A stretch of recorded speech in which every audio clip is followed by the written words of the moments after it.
네, 올해는 유독 원자재 상품 뭐 이런 쪽에 이슈가 많은 것 같습니다. 그래서 원자재 부문에 전문가 모시고 말씀 나눠보도록 하겠습니다. 이석진 원자재 해외투자연구소 소장 나오셨습니다. 안녕하세요. 안녕하십니까? 네, 네. 어떻게 지내셨어요?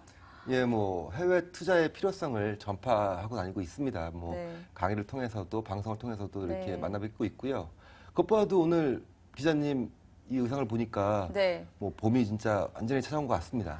저는 진짜 이런 의상이 저한테 너무 안 어울린다고 생각이 들어서 진짜 안 맞는 옷을 입고 예. 있는 것 같습니다. 아, 근데 너무 잘 어울리시는 것 같습니다. 아, 진짜 좀 불편해요, 정말로. 그래서 평소 때 말 잘하던 말도 네. 버벅대고 지금 아. 그런 상태인데 뭐 적응이 되겠죠. 뭐. 예. 네.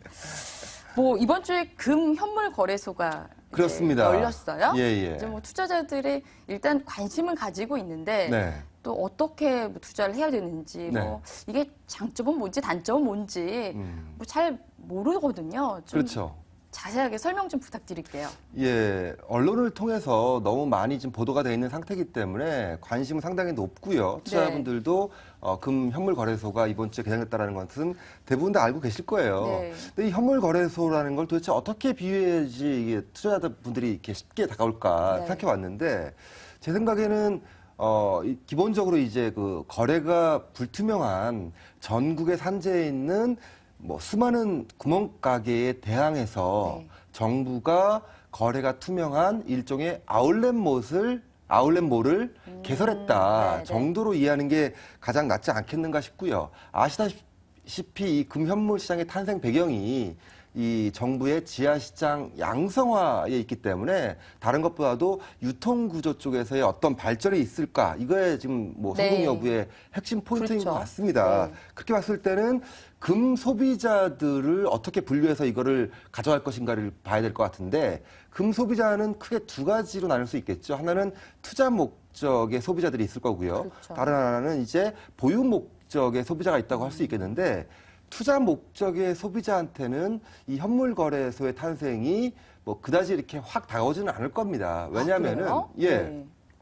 기존에도 이 투자 목적으로는 이 금 선물 시장도 활성화돼 있고요. 그다음에 증권 시장에 ETF 시장도 활성화돼 있기 때문에 그렇긴 하죠. 네. 그렇죠. 그래서 뭐 투자하시는 분들 입장에서는 뭐 금현물거래 생겼다고 그래가지고 뭐 크게 움직일 수 있는 그런 거 별로 없습니다. 근데 약간 거래 비용이 조금 줄어드는 건 아닌가요? 금 선물 비용, 그 선물 거래 같은 경우에는 네. 약간 좀 그 ETF 같은 것들 그렇죠. 거래 비용 비용이 좀- 쪽에서 이제 그 현물거래소가 이제 당근 같이 네, 이렇게 뭐 주면서 초기에는 이제 거래세를 안 받겠다 이런 게 있는데요. 그것도 일단 일시적인 거고요. 네. 그다음에 금을 빼려면은 네, 또 10% 10%의 또 부가세를 내야 되잖아요. 네, 네. 그러니까 그건 좀 다른 문제인 것 같습니다. 네. 투자만 할 거라고 한다면은 굳이 현물거래소를 이용하지 음. 않아도 ETF라든지 뭐 골드뱅킹이라든지 여러 가지 또 방법들이 있기 때문에 네, 네. 뭐 그렇게 볼 수 있는 거고요. 역시 핵심은 유통 쪽의 문제. 그러니까 즉 금을 보유하려고 하는 소비자들한테 이 시장이 얼마나 매력적인가 이 부분이 핵심이겠죠. 네. 근데 제가 가만히 생각해 보니까 이 현물 거래소가 100% 성공할 수 있는 뭐 배경이 있습니다. 만약에 이 조건만 형성된다면 네. 그게 뭐냐면은 이 시장에 가짜금들이 너무 많은 거예요. 만약에. 네네. 그러면은 당연히 이 금 거래소, 이 현물 거래소에서는 정부가 보증하는 순도 99.99%의 금을 가질 수 있는 거 아니겠습니까? 그래서 시장에 만약에 가짜 금이 판을 친다고 한다면은 현물 거래소는 100% 성공합니다. 근데 아직까지는 뭐 그런 상황은 아니죠. 네, 그렇기 그렇죠. 때문에 그것보다는 뭐 가격 경쟁력이라든지 뭐 이런 것들로 이제 승부를 좀 더 봐야 될 것 네. 같은데요. 지금 현재로서 제일 중요한 것은 역시 거래량이 아닌가. 네. 이 현물거래소에 많은 시장 참여자들이 들어와서 거래량이 얼마나 증가하는가 이 부분을 제일 핵심으로 살펴봐야 되는 게 아닌가 싶습니다. 네. 일단 그 시중에서 파는 금 가격 시세보다 네. 이쪽 현물 거래소에 금 거래소에서 파는 가격이 싸다면 네. 확실하게 경쟁력이 있을 것 같거든요. 네. 근데 지금 아직까지는 좀 첫날 첫 개장 날에는 네. 오히려 이 금 거래소 가격이 더 비싸게 네. 시초가가 형성이 됐다고 하더라고요. 네. 근데 지금 약간씩 좀 떨어지고 있는데 네. 아마 그런 것들이 관건이 되지 않을까 그런 생각이 듭니다. 소장님 생각은 어떠신가요? 예, 뭐 일견 일리가 있으신 말씀이죠. 네.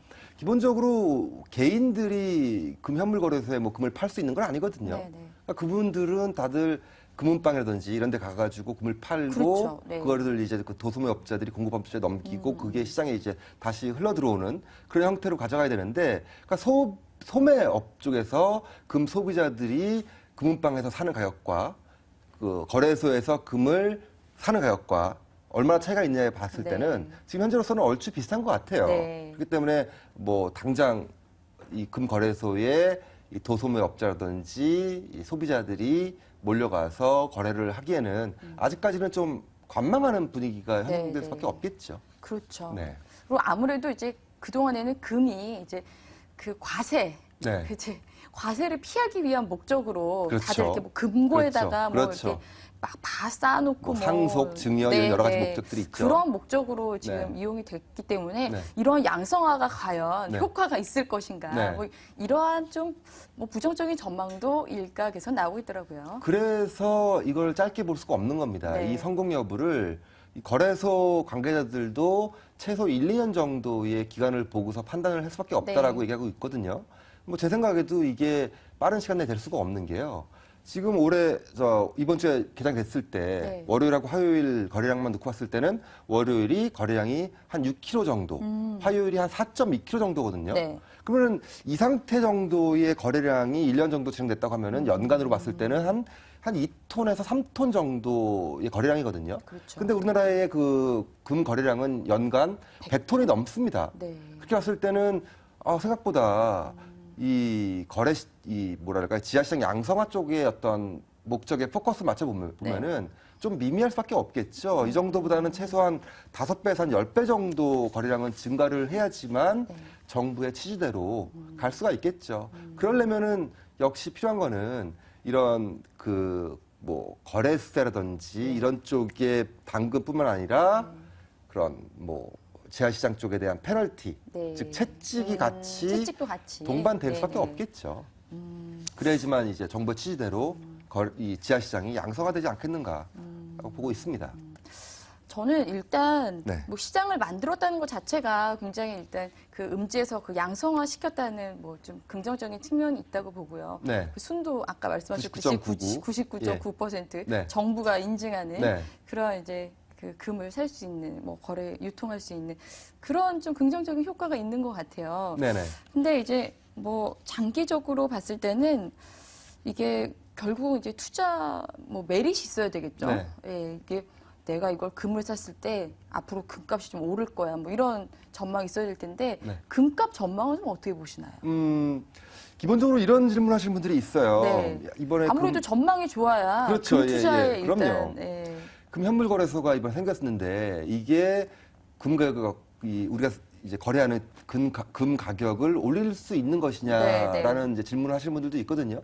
근데 우리나라의 금 현물 거래소가 국제 금 가격을 움직이려고 한다면은 그거는 금 거래소가 엄청나게 커져서 소위 이제 소비자의 수요가 증가하고 수입도 증가해서 글로벌 금 시장에 영향력을 행사할 수 있는 정도의 규모가 된다고 하면은 그럴 수 있겠지만은 당장은 그렇지는 않겠죠. 그래서 우리나라의 이제 금 현물 거래소가 탄생한 것과 국제 금 가격과는 상관관계가 없습니다. 아직까지는. 그러니까 현재의 금 가격은 당연히 다른 요인에 의해서 움직이는데요. 뭐 잘 아시겠지만은 이번 달 초까지만 하더라도 아시겠지만은 뭐 이제 우크라이나, 러시아의 사태로 인해서 또 글로벌 지정학적 불확실성이 증가하고 지금 여전히 뭐 계속해서 그렇죠. 그 대외 뭐 불확실성이 계속 지속되고 있죠. 그리고 그 이후에 이제 또 중국 쪽에서도 뭐 이제 그림자 금융 얘기 나오면서 또 불확실성이 증가하면서 그렇죠. 금값이 올라갔었죠. 그래서 온수당 한 1,380달러대까지 올라갔다가 최근에 들어서면서부터는 미국의 소비자 물가가 생각보다 낮게 나오고 영국의 소비자 물가도 예상보다 낮게 나오면서 인플레이션 리스크가 높지 않구나 하면서 금가격이 다시 좀 밀리고 있죠. 그래서 현재는 온수당 한 1,300달러대 초반에서 이렇게 움직이고 있는데요. 지금 한 금 가격 정도를 보면은 추이 자체가 1년 내내 거의 뭐 한 1,400달러를 돌파하지 못하고 있습니다. 아, 그래요? 예, 그리고 뭐 1,200달러에서 지지선을 받고 있고요. 네, 네. 지금 상황에 봤을 때는 1,300달러라는 이런 어떤 하나의 또 지지선에서 얼마나 금이 버틸 수 있느냐. 여기서 다시 또 이제 그 글로벌하게 금의 우호적인 환경이 지금 형성되고 있는 상황이기 때문에 네. 1,300달러에서 지지선을 형성한 후에 네. 다시 좀 더 올라갈 수 있지 않겠는가 정도로 보는 게 가장 지금 봤을 때는 합리적인 것 같습니다. 네. 아주 좀 장기적인 관점으로 봤을 때는 네. 금 가격이 지금 좀 저점이다. 네. 그래서 장기적으로 좀 오래 묻어준다고 생각을 하면 네. 지금 투자하기 적기냐? 괜찮은 시점인지 네. 네. 개인적으로 궁금합니다. 네, 저도 네. 저도 궁금한 건 마찬가지인 거고요. 네, 네. 제 생각에는 그림자보다는 빛이 더 많다. 현재 네. 상황에서 생각하는 게요. 기본적으로 양적 완화 정책이 성공적으로 가면서 위험자산 선호 현상을 만들었던 거거든요. 반대로 안전자산에 대한 선호 현상은 떨어졌던 거였고요. 네. 물가도 글로벌리하게 인플레이션도 없고 디플레이션도 그렇죠. 없는 상황이 네. 갔던 겁니다. 네. 주인공은 양적 완화 정책이 성공했다는 거였거든요. 근데 양적 완화 정책이 계속해서 유지가 되고 더 유동성이 확대된다고 하면은 금한테 좀 불리하겠죠. 네. 근데 지금 돌아가는 상황 보면은 미국 같은 경우 매달 850억 달러 유동성 공급하던 게 750억, 650억, 550억 네. 떨어지고 있죠. 네. 그렇다고 한다면은 더 이상 위험자산에 대한 선호 현상이 진행될 것이냐? 아닐 수 있다는 거죠. 네. 결국에는 안전자산 쪽의 선호 현상이 더 높아질 수 있다는 측면이 있고요. 네, 네. 그다음에 금만 놓고 봤을 때는 금은 항상 공급이 부족한 시장입니다. 아, 금 1톤, 네. 뭐 금강석 1톤을 재련해 네. 봤자요. 나오는 순금의 양은 3g, 5g에 불과할 정도로 이게 금은 참 생산하기가 힘듭니다. 네. 따라서 뭐 이 탄탄한 일정한 수요만 있다고 한다면은 금은 급락하기 어렵다라고 봤을 때는 현재 이 1,300달러 정도의 금이라고 한다면은 네. 장기적으로는 추세적으로 조금 더 올라갈 수 있는 가능성이 더 높지 않겠는가. 네. 이 정도로 보면은 뭐 금 바닥권에서 얼마에 살 수 있을지 모르는 거잖아요. 근데 이 정도 가격대라고 하면은 적당하다라고 보기에는 부족함이 없죠. 네. 네.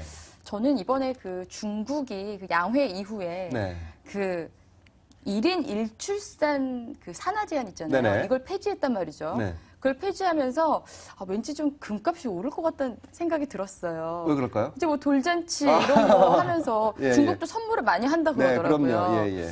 그러면서 이제 중국 그 많은 사람들이 네. 금을 이제 소비하면 네. 좀 상당한 그 어우. 효과가 있지 않을까. 예, 아주 약간 엉뚱한 생각인지 모르겠지만 엉뚱하지만 참신한데요. 근데 그거를 조금 더 이렇게 한 단계 더 깊게 생각해 보면은 네. 이런 것과 관련이 있습니다.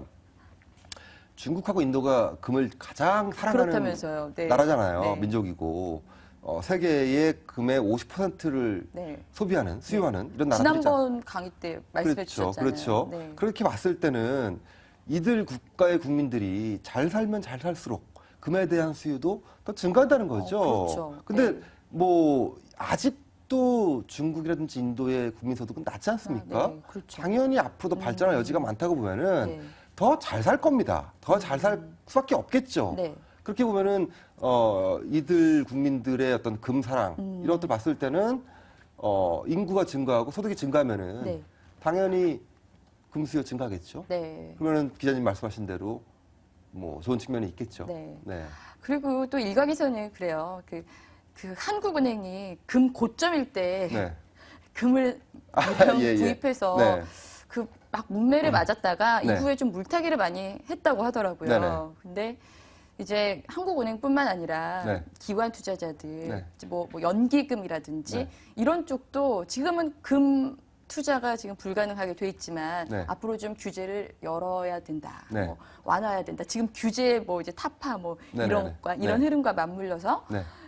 그러면 훨씬 더 금 거래 활성화가 되지 않겠느냐. 그럼요. 뭐 이런 전망도 하시더라고요. 그럼요. 그럴 수 있는데요. 근데 일단 한 가지 짚고 넘어갈 게 하나 있는 게 뭐가 있냐면은 한국은행이 금을 사는 목적 자체가 그 일반 투자자나 이런 뭐 기관 투자자들이 금을 사는 목적하고는 다릅니다. 네. 중앙은행이 금을 사는 목적은 그 외환 보유고 다변화예요. 네, 결국에는 뭐 달러라든지 유로라든지 이런 기축 통화들의 지위가 네. 좀 떨어질 수 있겠다. 이런 거에 대한 방어 차원에서 외환 보유고를 다변화시키는 차원에서 금을 사는 거거든요. 네. 그러니까 이거는 투자 목적이 아닙니다. 네. 그래서 한국은행이 금 산 거 가지고 아, 왜 한국은행은 투자를 저렇게 하느냐. 손해 보는 거 아니냐라고 네, 네. 하시는데 저는 사실 그거는 아니라고 봅니다. 아, 그래요? 그럼요. 그래도 기왕이면 좀 싸게 사는 게 좋은 거 아닌가요? 근데 그렇게 본다기보다는 우리가 소위 투자할 때 보면은 코스트 레버리지를 해가지고 적립식으로 이제 금을 사지 않습니까? 뭐 다른 투자도 하고요. 네. 그렇게 봤을 때는 한국은행도 매년 뭐 그 목적에 부합하는 정도의 계획을 가지고 네. 금을 사들이는 게 맞다고 보고요.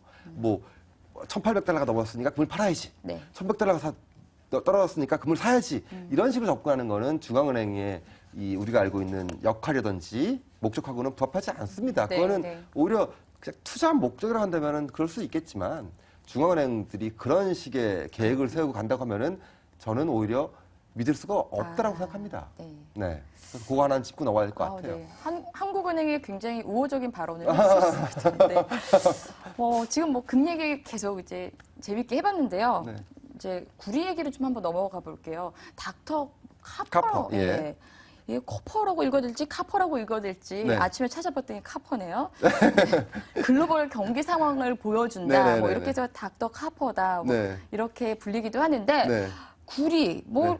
좀 계속 반등하지 못하고 있어요. 네. 예, 이게 지금 뭐 글로벌 경기 상황이랑 좀 맞물려서 좀 계속 안 좋은 것 같은데 그렇죠. 앞으로 전망 어떻게 보시는지요?